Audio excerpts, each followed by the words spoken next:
সময় দিতে হবে, তদন্ত করতে হবে। মনীষা দাসের হত্যার এখনো আরে যেহেতু বিচারাধীন বিষয় তো তাহলে কেমনে করে তারা কোন হয়েছে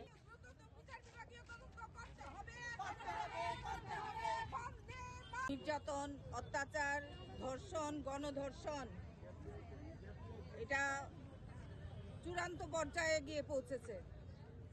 তার মধ্যে বিগত 10ই জুন আপনারা দেখেছেন শান্তিনিকেতন মেডিকেল কলেজে কর্মরত যে যুবতী মনীষা দাস নৃশংসভাবে খুন হয়েছে এবং তাকে ফাঁসিতে ঝোলানো হয়েছে। আমাদের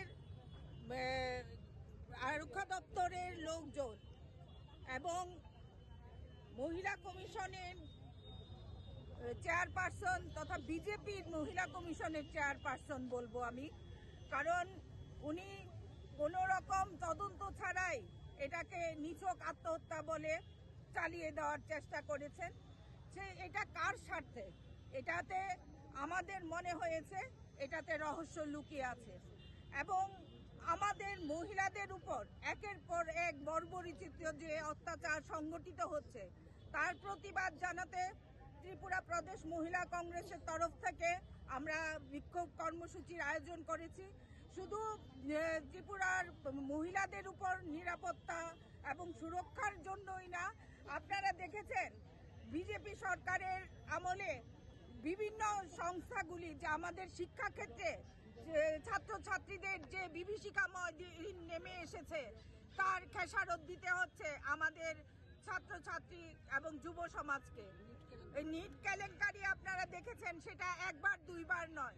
বিজেপি সরকার প্রতিষ্ঠিত হওয়ার পর একের পর এক নিট কেলেঙ্কারি, প্রশ্নপত্র ফাঁস, সিবিএসই এক্সাম স্ক্যাম, এটা দিনের পর দিন চলছে। তা বিজেপি সরকারের আমলে কোনো সংস্থাই ঠিকভাবে কাজ করছে না এবং মানুষের যে স্বপ্ন, যে ছাত্রছাত্রীদের যে স্বপ্ন ছিল তারা আগামী দিন দেশের সেবার কাজে নিযুক্ত হবে, তাদের এই কেলেঙ্কারির মাধ্যমে নিট পরীক্ষার প্রশ্নপত্র ফাঁসের মাধ্যমে তাদের সেই স্বপ্নকে ধূলিসাৎ করে দিয়েছে এই বিজেপি সরকার।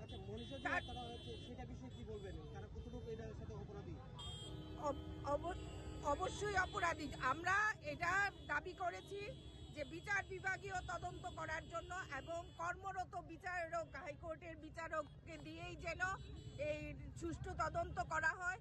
কারণ এর পূর্বে আপনারা দেখেছেন আমাদের মাননীয় মুখ্যমন্ত্রী ঘোষণা করেছে ম্যাজিস্ট্রেট পর্যায়ে যে তদন্ত, সেটা আপনারা দেখেছেন বিগত দিনে কুমারঘাটের যে ঘটনা, সেখানেও ম্যাজিস্ট্রেটের তদন্ত দেওয়া হয়েছিল, ম্যাজিস্ট্রেট তদন্ত। সেটার কোনো রকম কিছু জনগণ জানতে পারেনি, ত্রিপুরাবাসী অবহিত হতে পারেনি।